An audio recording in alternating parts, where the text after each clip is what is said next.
And there's two more, right? Bro, this is so tough.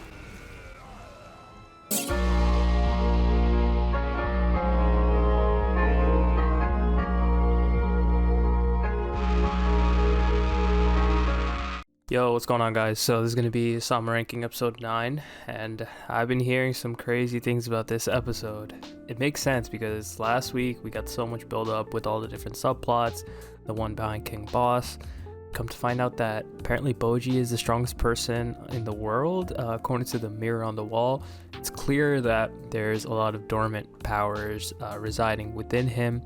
And like I said last episode, it's very similar to the story of Hercules, where he's the son of this very powerful being and starts off kind of weak, but eventually trains and becomes, you know, the most powerful demigod on the planet. So it seems like a similar path for Bojji. And yeah, I just want to get right into it. So let's go. Wait, why is he breaking his... Damn! Oh, strong boy.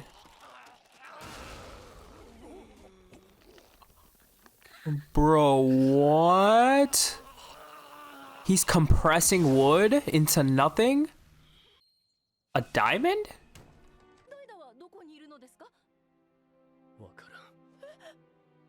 He doesn't know? So you just, like, without even knowing where your son was gonna go, you just took over his body? I mean, he's gonna be back for sure at some point. Way too important of a character. Too much build-up for him to just disappear like that.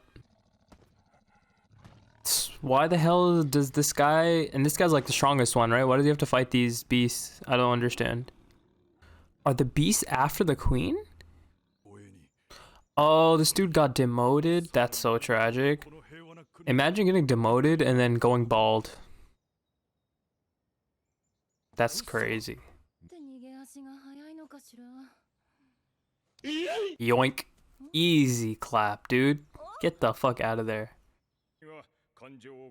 Someone who can carry out their duties. Bro, get your fucking caterpillar mustache looking ass out of here. What the fuck? Who is this guy? She's acting all high and mighty now, even though it took her so long to even get anywhere close to Bojji. This is really wholesome though. This just makes me think something crazy is gonna happen. Here we go. Ooh. Oh, this fight is about to be spectacular. I can already tell. Let's get right into it. Oh, dude. These guys are getting clapped left and right. Oh my god, the camera work, dude. Look at the camera work. I can only imagine how hard it is to create moving landscape, a moving landscape in 2D during like a fight like this. Because usually anime will like just, you know, switch to CGI and that'll be the end of it. But right here, this is, look, that's so crazy. The amount of frames that have to be drawn for that. Oh my god. What? He can expand? Oh, excuse me? Is this Kaioken? What is this? Oh my god. Straight fists. Oh, she brainwashed him. That makes sense. Dude, imagine even getting characterization for like just fodder monsters in a show. That's how great this one is.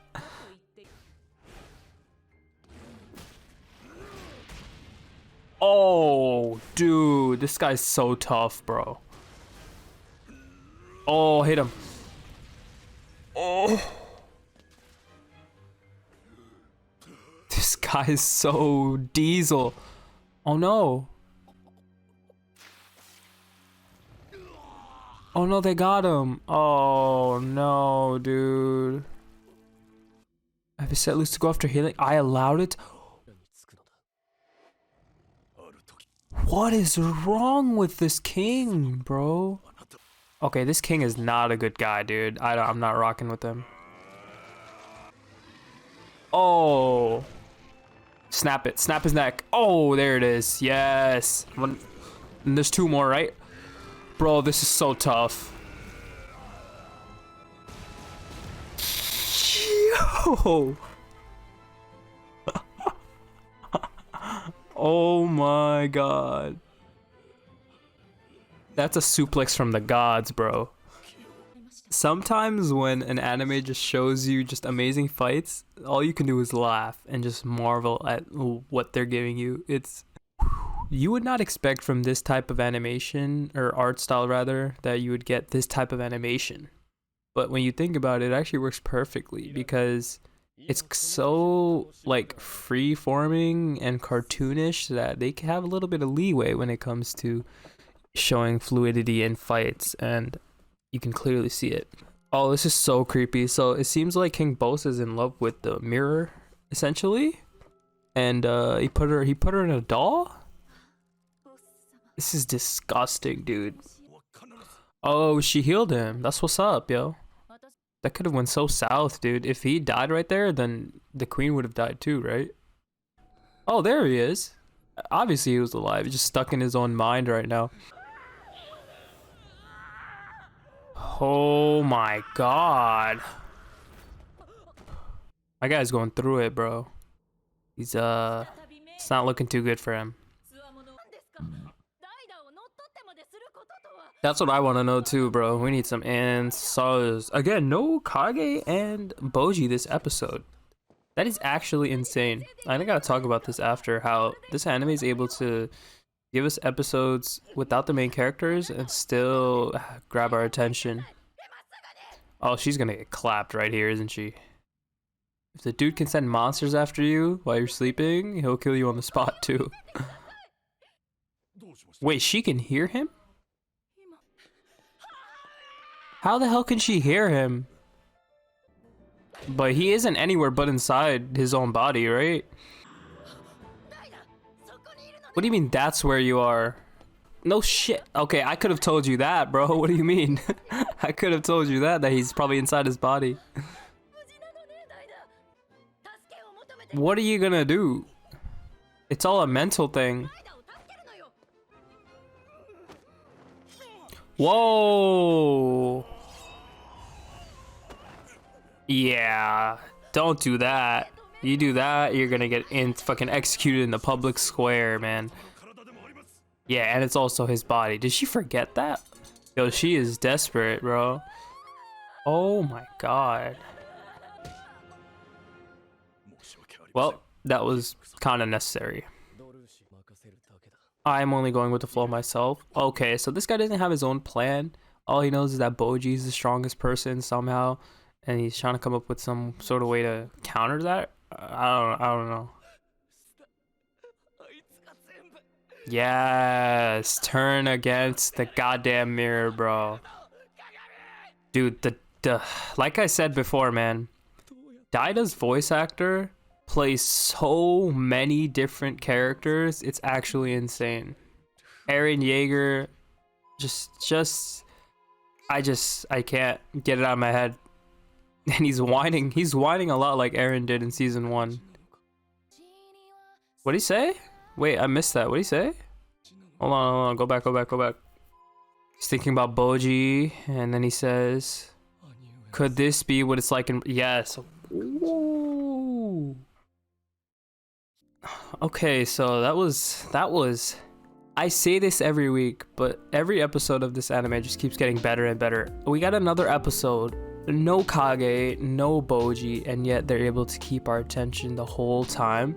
That's something that honestly I very rarely see in anime. You need your main characters obviously, but if you can create an episode where it's just a supporting cast and you're creating a narrative out of that and furthering the plot at the same time, then you're doing something right. Wit Studio is definitely trying to get out of bankruptcy as best as they can. But on a real note, this episode we find out that King Bosse is 100% a douchebag. We don't know what his real plan is, but it has to do something with Bojji. It has something to do with Bojji and how he's the strongest person. Doesn't care for healing, doesn't care for anyone. Sends dogs after her, and the only person he really does care about, maybe, is Miranjo, the mirror lady, who is clearly just head over heels for him. I'm actually a little bit speechless after that episode. I want to say something about the animation real quick. It's very hard to make 2D animation, and I said this in the episode as well. It's very hard to make 2D animation kind of follow a character's movement, kind of pan the landscape around to show like a 3D model of it without using CGI, because that's what a lot of anime use. You'll see it all the time, and what they'll do to cover it up is they'll kind of blur the background and keep the foreground with the characters still in 2D. But this anime, just straight up, everything looks drawn, everything is drawn, and I think that they're able to do that because the art style is a little more fluid. It's a little bit more cartoony, and so that gives them a lot of creative liberty. And the animation, honestly, in this anime this season is probably on par with anything else from this season. I gotta be honest. Even like Tactop Destiny, if I'm being real, yeah, they're completely different art styles, but just the fluidity is just it's astounding. I don't think there was a single moment during this episode, and by the way, this episode felt like straight up like 3 minutes long. That's what happens when you have a good episode, but I don't think there was a single moment in this episode where my attention dropped. The fact that it just kept me engaged throughout the whole 20 minutes without having a single of the main characters in this episode is something else. And I don't know, what the source is for this. I think it's a manga. I'm pretty sure it's a manga, or I don't know if it's still going, but I hope we get this anime for a long time. I think there is a lot of content to this show, to the manga, I mean. So I think if it's successful, I think they can just keep going and going. I originally thought this was an anime original, but I later came to find out that it's actually not. It's based off a manga. It's a web manga series. Okay. So it's a web manga series similar to how One Punch Man has a webcomic. That's actually pretty cool because webcomics allow our authors and artists to pump out material like crazy, because usually the art isn't that crazy or good in webcomics. At least the One Punch Man one isn't, but they're still very engaging. Insanely good episode. And it was crazy because at the end of the episode, we see Daida in this sunken place that he's been in come to the realization that King Bosse, oh well, maybe not his father, but at least the mirror on the wall lady is a villain. And it's good that he's kind of coming to his senses, but on top of that, he's realizing that this place that he's in is probably very similar to the life that Bojji has lived.